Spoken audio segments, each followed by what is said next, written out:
Ya, lagi-lagi psikopat beraksi. Tapi psikopat yang ini beda teman-teman. Dia itu sebetulnya orang baik yang tertindas. Pokoknya dia itu orang yang diperlakukan secara tidak manusiawi dan akhirnya... Oke teman-teman, mending langsung kita saksikan aja ya. Inilah film trailer tahun 2010 dari Korea, The Devil. Film bermula ketika dua berandalan sedang membuli seorang cewek di jalanan yang ramai. Cewek itu lalu minta tolong sama mobil-mobil yang lewat, tapi nggak ada yang respon. Haewon adalah saksi dari peristiwa pembulian itu. Ternyata, cewek yang dibully itu akhirnya mati terbunuh. Haewon dipanggil polisi untuk mengidentifikasi dua pembunuhnya, tapi ia terlalu takut untuk bersaksi. Ia malah bilang kalau dua berandal itu nggak salah, karena salah satu dari mereka nggak pakai cincin tengkorak, seperti yang pernah ia lihat. Sepulang dari kantor polisi, dua berandal itu mencegat Haewon di jalan. Mereka ngancam gadis itu, kalau sampai berani buka mulut, konsekuensi yang ngeri-ngeri sedap akan menimpanya. Haewon kemudian kembali ke kantornya. Tapi seseorang ngerjain dia dengan mengurungnya di toilet. Ia sempat ngelihat sandal orang yang iseng itu. Setelah lolos dari toilet, Haewon mencari orang yang ngerjain dia dan langsung menamparnya di depan orang-orang. Tapi ternyata yang pakai sandal model begituan gak cuma satu, banyak malah. Akibatnya ia dipanggil manajer dan apesnya lagi ia juga diskorsing. Haewon kemudian pulang ke apartemennya. Satpam datang membawakan setumpuk surat-suratnya karena ternyata kotak suratnya udah penuh. Tapi surat-suratnya nggak ada yang dibaca. Ia malah mimik bir dan selonjoran di sofa. Daripada rebahan terus karena diskorsing, Haewon memutuskan untuk healing ke Pulau Mudu dengan naik speedboat. Pulau itu dulunya tempat tinggal kakeknya sewaktu masih hidup. Haewon akhirnya sampai di pulau. Ia lalu disambut oleh Boknam, teman masa kecilnya. Mereka senang banget bisa ketemuan. Boknam membantunya bawain tas ketika mereka berjalan menuju rumah kakek Haewon. Karena kecapean, Haewon malah langsung tepar begitu sampai rumah. Desa di pulau itu sangat miskin dan tertinggal. Kayaknya penduduknya layak banget dapat BLT. Nggak tahu kenapa orang-orang di desa itu memperlakukan Boknam seperti budak. Bahkan suami dan iparnya demen banget menyiksa dia teman-teman. Si Boknam ini juga sering disuruh-suruh para warga di sana tanpa dibayar sama sekali loh. Bayangin coba, tukang parkir aja nggak ngapa-ngapain dibayar. Lah ini, keesokan harinya Haewon jalan-jalan santuy di desa itu. By the way, dia udah tahu belum sih kalau temennya tuh nasibnya ngenes banget. Tiba-tiba iparnya Boknam datang, sebut saja namanya Kucluk. Ia menawarinya selembar daun yang katanya obat herbal. Tapi rasanya pahit banget, dan Haewon pun buru-buru memuntahkannya. Si Kucluk berusaha mendekatinya lagi, tapi kemudian si Yeonhee anaknya Boknam datang dan langsung curiga sama si Kucluk. Akhirnya laki-laki nggak jelas itu pun pergi. Setelah itu Haewon dan Yeonhee main ke pantai. Mereka main origami dan bikin hiasan dari kulit kerang. Ketika mereka sampai ke rumah, tiba-tiba terdengar suara erangan wanita. Ternyata suaminya Boknam lagi mantap-mantap sama cewek open BO dari Seoul. Wow, seleranya tinggi juga teman-teman, maunya yang dari kota metropolitan. Boknam pun terpaksa menyuruh Haewon dan anaknya untuk pergi dulu. Selesai wik-wik, si cewek open BO malah minta maaf sama Boknam. Katanya it's just business. Halah, Red, dasar lont. Anehnya si cewek open BO ini sempat ngajakin Boknam untuk kabur ke Seoul. Tapi Boknam menolak dengan alasan anaknya masih butuh kasih sayang ayahnya. Hah? Suami model begitu dibilang punya kasih sayang?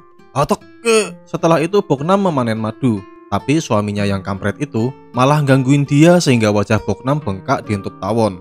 Dasar kampret laki-laki biadab. Si kampret pura-pura baik pengen ngobatin luka istrinya pakai obat herbal segala. Tapi Boknam langsung pergi ke tempat Haewon. Haewon sempat heran sama Boknam, kok masih aja sabar sama suami gemblung model gitu, apalagi membiarkannya wik-wik sama wanita lain di rumah. Boknam menjawab bahwa ini semua adalah rahasia ilahi. Hah? Udah diperlakukan seperti hewan gitu masih bilang, gemes teman-teman. Anak-anak baik ya wadon ya. Ketika Boknam balik ke rumah, ia melihat anaknya lagi pakai kosmetik. Boknam curiga anaknya mencuri kosmetik itu dari cewek open BO yang kemarin. Tapi si anak malah menjawabnya bahwa ini semua dari ayahnya. Yeonhee juga bilang bahwa ia pakai kosmetik agar disayang ayahnya. Hah? Maksudnya? Tiba-tiba si kampret datang dan langsung menendang Boknam. Si kampret marah karena Boknam menanyakan hadiah kosmetik darinya. Ia langsung numpahin cairan nail polish ke muka Boknam. Boknam lagi-lagi pergi untuk mengunjungi Haewon. Sementara itu, Haewon menerima SMS dari kantornya bahwa ia dipecat. Ia mencoba menelepon bosnya, tapi nggak diangkat. Ia kemudian packing barang-barangnya, tapi ternyata ada Boknam lagi duduk di emper. Haewon bilang bahwa besok pagi ia mau cabut. Haewon juga sempat mengira bahwa cairan nail polish di muka Boknam adalah darah. Boknam bertanya apakah Haewon mau mengajak anaknya untuk ikut ke Seoul. Lah katanya masih butuh kasih sayang papanya. Haewon menjawab bahwa ia sebenarnya juga baru aja dipecat hari itu. Nanti kalau udah ada gawe lagi, barulah ia akan membawa Yeonhee ke sana. Boknam memohon agar Haewon berjanji untuk mengasuh anaknya. Haewon kemudian bertanya mengapa Yeonhee harus ikut ke Seoul. Pada awalnya Boknam gak mau jawab, tapi setelah dipaksa ia akhirnya ngaku juga kalau sebenarnya ia takut anaknya dicabuli si kampret yang bejat. Lah kan udah jelas kalau si kampret itu kelakuannya kayak kucing garong, pakai alasan rahasia ilahi segala. Haewon akhirnya bilang ke Boknam kalau sabar itu emang baik, tapi kalau ngebiarin kemaksiatan dan kedoliman terus-menerus, bisa-bisa kita ikutan dosa. Ya, udah kayak ustadzah aja nih si Haewon. Ternyata ada ibu-ibu yang nguping pembicaraan mereka, teman-teman. Keesokan harinya, Haewon mendatangi Yeonhee yang lagi duduk di tebing pantai. Ia bertanya apakah ayah Yeonhee menyayanginya, tapi tiba-tiba ibu-ibu yang nguping tadi malam menghampiri mereka. Ternyata ia adalah mertuanya Boknam. Ia lalu menjemput paksa cucunya itu.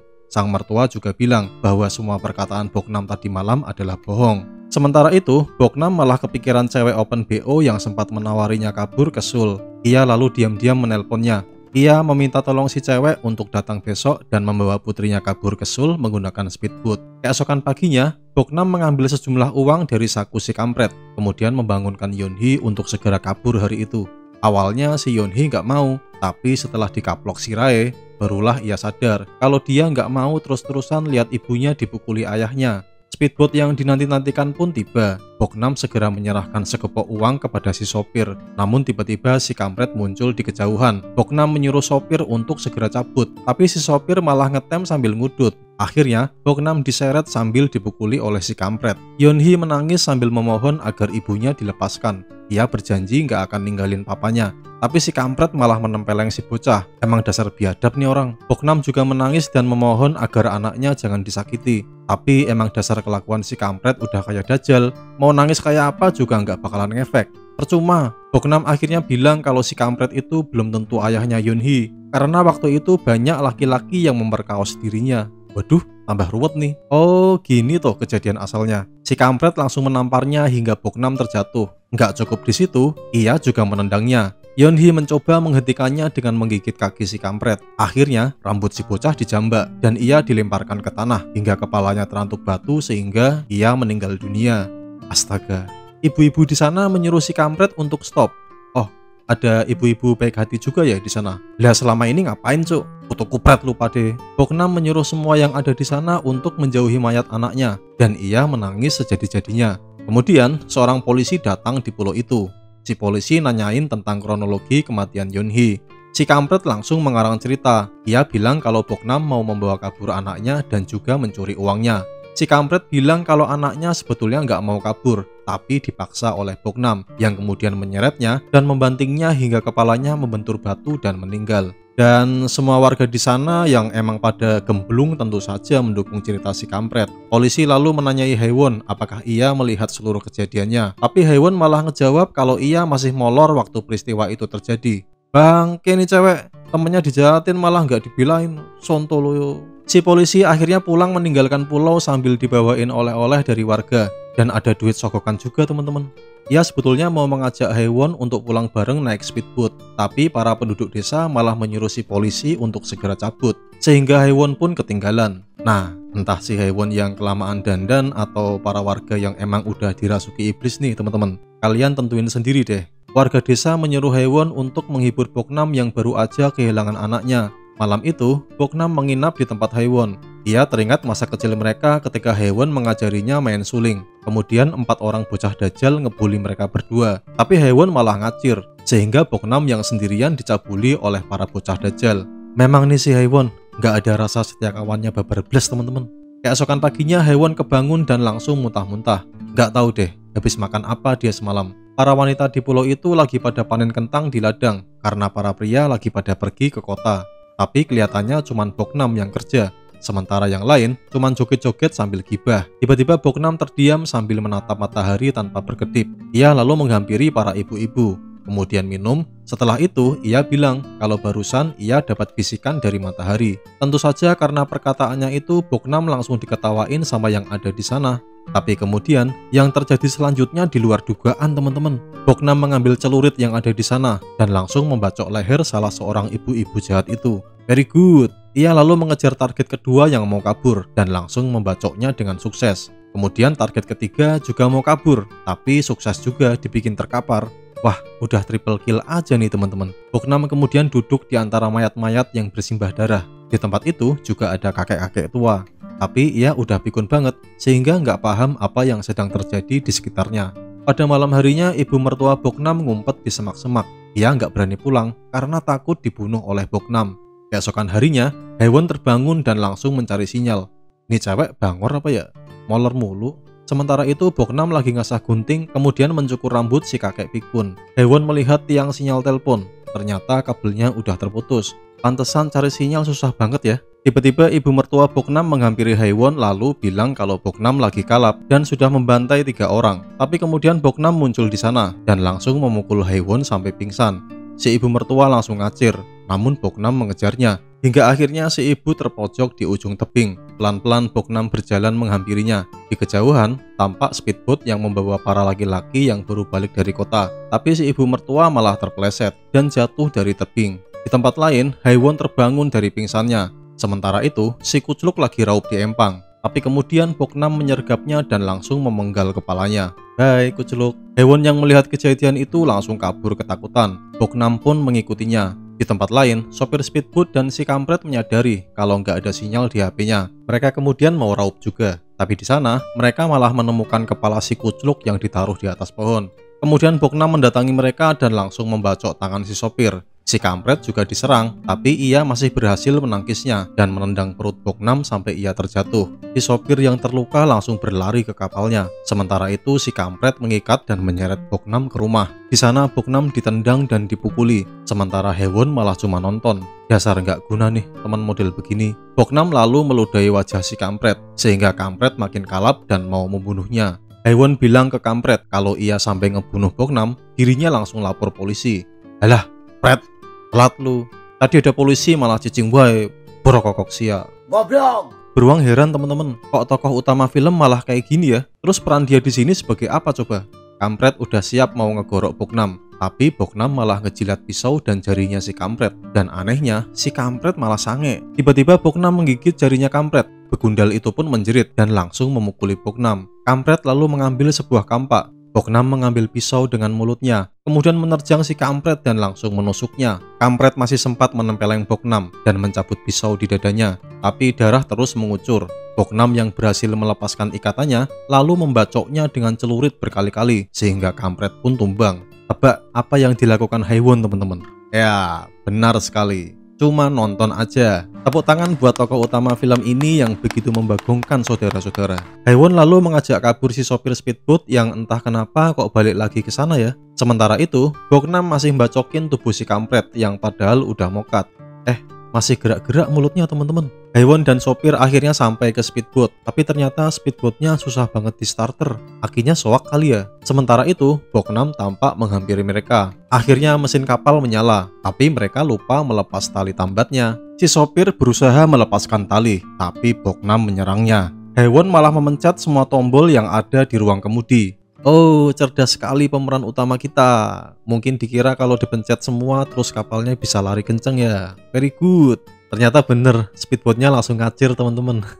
Beberapa hari kemudian, Boknam berdandan dan pergi ke Seoul dengan mencarter speedboat. Sementara itu si kakek pikun seperti biasa cuman bengong aja. Boknam akhirnya sampai di seberang. Si sopir bilang kalau mau ke Seoul harus nyambung naik busway. Sopir baik hati itu lalu mengembalikan sebagian ongkos yang dibayar Boknam. Sementara itu, Haewon tiba di kantor polisi. Tapi lagi-lagi ia molor maning di sana. Di dalam tidurnya, ia bermimpi melihat peristiwa kematian Yeonhee. Padahal katanya ia kan lagi molor pas waktu kejadian. Kok bisa ingat ya? Haewon kemudian terbangun dan melihat Boknam di sana. Tapi ternyata tangannya diborgol. Haewon ketakutan dan langsung pergi mencari Pak Polisi. Tapi ternyata si polisi malah lagi pingsan dan kepalanya berdarah. Boknam tiba-tiba menyerangnya dengan palu. Untung nggak kena. Haewon berusaha kabur dari sana, tapi semua pintu terkunci. Haewon sempat pukul-pukulan dengan Boknam, tapi kemudian ia berhasil mengunci diri di sel agar Boknam nggak bisa menjangkaunya. Boknam segera menggeledah baju si polisi untuk mencari kunci, tapi ia malah menemukan sebuah suling di tas Haewon dan memintanya untuk memainkan sebuah lagu yang dulu pernah mereka nyanyikan bersama. Ketika Boknam sedang berusaha membuka gembok pintu sel, si polisi terbangun dan langsung menembaknya. Tapi Boknam masih sanggup menghabisi polisi itu, walaupun ia terkena tembakan. Boknam lalu berjalan ngesot ke sel Haewon sambil menyeret palunya. Tapi Haewon langsung menusuk leher Boknam dengan sulingnya. Itu suling bisa tajam banget, diapain ya? Boknam masih bisa mencabut suling itu dari lehernya. Dengan sisa tenaganya, ia menghampiri Haewon, lalu bersandar di pangkuannya. Boknam mengembalikan potongan suling yang telah menusuknya kepada Haewon dan memintanya sekali lagi untuk memainkan sebuah lagu. Sumpah, pas adegan ini beruang pengen nangis teman-teman. Kok bisa ada orang semenderita itu ya? Ya walaupun cuman film sih. Akhir hidupnya juga menyedihkan banget teman-teman. Sambil menangis, Haewon meniup suling itu. Boknam mengusap air matanya. Ia lalu menirukan gerakan tangan Haewon seolah-olah mengenang momen masa kecil mereka, dan akhirnya Boknam meninggal di pangkuan Haewon. Sedih teman-teman. Beberapa bulan kemudian, di Pulau Jahanam itu kini terlihat kuburan para korban yang dibunuh Boknam. Lalu si kakek pikun akhirnya juga mati. Kayaknya sih dia ini yang sendirian nguburin para korban teman-teman. Soalnya kan cuman dia satu-satunya yang selamat. Sementara itu Haewon kini udah berani menjadi saksi. Ia langsung menunjuk dua orang berandal itu sebagai pembunuh seorang gadis beberapa bulan lalu. Haewon kemudian pulang dan langsung menyalakan shower, tapi masih pakai baju. Ia kemudian membaca surat-surat lama yang dulu nggak sempat ia baca. Ternyata surat-surat itu dari Boknam teman-teman. Isi surat-surat itu sangat memukul perasaan Haewon, karena ternyata Boknam selama ini udah berusaha menghubungi dia untuk meminta pertolongan. Astaga, ternyata selama ini ia telah mengabaikan sahabatnya sendiri, hingga akhirnya sahabatnya itu mati dengan mengenaskan. Oke teman-teman, demikianlah akhir dari cerita film ini. Ya, walau endingnya menyedihkan, semoga teman-teman enjoy ya. Jangan lupa untuk like, subscribe, dan komennya. Serta sampai jumpa di video-video yang akan datang. Annyeong!